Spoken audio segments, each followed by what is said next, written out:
ಚುನಾವಣೆ ಪ್ರಕ್ರಿಯೆ ಹೇಗೆ ನಡೆದಿದೆ ಅನ್ನೋದನ್ನು ತಮ್ಮ ಮೂಲಕ ಗೌರವಾನ್ವಿತ ಎಲ್ಲ ಹಿರಿಯರಲ್ಲಿ ತಿಳಿಸೋದಕ್ಕೆ ನಾನು ಇಚ್ಛೆಪಡ್ತೇನೆ.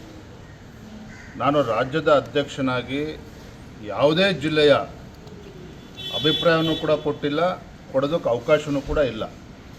ಕೇಂದ್ರದಿಂದ ನಮ್ಮ ಕ್ಯಾಪ್ಟನ್ ಗಣೇಶ್ ಕಾರ್ಣಿಕ್ ಅವ್ರನ್ನ ಚುನಾವಣೆಯ ಒಂದು ಜವಾಬ್ದಾರಿಯನ್ನು ಅವ್ರಿಗೆ ಕೊಟ್ಟಿದ್ದರು. 13 ಜನ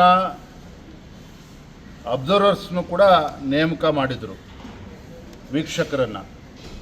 ಪ್ರತಿಯೊಬ್ಬ ವೀಕ್ಷಕರಿಗೂ ಕೂಡ 3 ಜಿಲ್ಲೆ ಜವಾಬ್ದಾರಿಯನ್ನು ಕೂಡ ನೀಡಲಾಗಿತ್ತು.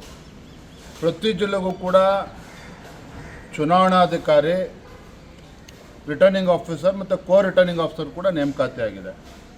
ಮತ್ತು ರಿಟರ್ನಿಂಗ್ ಆಫೀಸರು ಮತ್ತು ರಿಟರ್ನಿಂಗ್ ಆಫೀಸರ್ ಅವರ ನೇತೃತ್ವದಲ್ಲಿ, ಅವರ ಸಮಕ್ಷಮದಲ್ಲಿ ಆ ಜಿಲ್ಲೆಗಳಲ್ಲಿ ಎಲ್ಲ ಪ್ರಮುಖರ ವಿಶ್ವಾಸಕ್ಕೆ ತೆಗೆದುಕೊಂಡು ಅಭಿಪ್ರಾಯನ ಪಡೆದುಕೊಂಡು 3 ಹೆಸರುಗಳನ್ನು ರಾಜ್ಯಕ್ಕೆ ಕಳಿಸ್ಕೊಟ್ಟಿದ್ದಾರೆ. ಜಿಲ್ಲೆ ತಂಡದಿಂದ ಯಾವ್ಯಾವ 3 ಹೆಸರುಗಳನ್ನು ಕೊಟ್ಟಿದ್ದಾರೋ ಆ 3 ಹೆಸರುಗಳನ್ನು ದೆಹಲಿಗೆ ಕಳಿಸ್ಕೊಟ್ಟು, ದೆಹಲಿಯಿಂದ ಅಂತಿಮವಾಗಿ ತೀರ್ಮಾನ ಆಗಿರ್ತಕ್ಕಂಥ ನಂತರದಲ್ಲಿ ನನ್ನ ಚುನಾವಣಾ ಪ್ರಕ್ರಿಯೆ ನಡೆದುಬಿಟ್ಟು ಅವ್ರ ಹೆಸರನ್ನ ಘೋಷಣೆ ಆಗಿರ್ತಕ್ಕಂಥದ್ದು. ಈ ಪ್ರಕ್ರಿಯೆಯಲ್ಲಿ ವಿಜಯೇಂದ್ರ ಅವರ ಪಾತ್ರ 0. ನಾನು ರಾಜ್ಯದ ಅಧ್ಯಕ್ಷ ಇರ್ಬೋದು, ರಾಜ್ಯದ ಅಧ್ಯಕ್ಷ ಇದ್ದರೂ ಸಹ ನನ್ನ ಜಿಲ್ಲೆ ಬಗ್ಗೆ ಅಭಿಪ್ರಾಯನ ಕೊಡ್ಬೋದೇ ಹೊರತು ರಾಜ್ಯದ ಯಾವುದೇ ಜಿಲ್ಲೆಗೆ ಅಭಿಪ್ರಾಯ ಕೊಡೋದಕ್ಕೆ ನನಗೂ ಕೂಡ ಅಧಿಕಾರ ಇಲ್ಲ. ಇದು ಎಲ್ಲರೂ ಕೂಡ ಗೊತ್ತಿರಬೇಕು.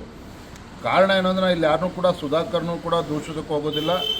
ಈ ಚುನಾವಣಾ ಪ್ರಕ್ರಿಯೆ ಏನು ಅಂತೇಳಿ ಯಾರಿಗೂ ಕೂಡ ಗೊತ್ತಿಲ್ಲ, ಗೊಂದಲ ಇದೆ. ಯಾಕೆಂದರೆ ಮೊದಲ ಬಾರಿ ಇಡೀ ದೇಶಾದ್ಯಂತ ಇವತ್ತು ನಮ್ಮ ರಾಜ್ಯದಲ್ಲಿ ಏನು ಚುನಾವಣಾ ಪ್ರಕ್ರಿಯೆ ನಡೆದಿದೆಯೋ, ಚಿಕ್ಕಬಳ್ಳಾಪುರ ಜಿಲ್ಲೆನಲ್ಲಿ ಏನು ಚುನಾವಣಾ ಪ್ರಕ್ರಿಯೆ ನಡೆದಿದ್ದು, ಇಡೀ ದೇಶದಲ್ಲಿ ಇದೇ ವ್ಯವಸ್ಥೆಯಲ್ಲಿ ನಡೀತಾ ಇರ್ತಕ್ಕಂಥದ್ದು.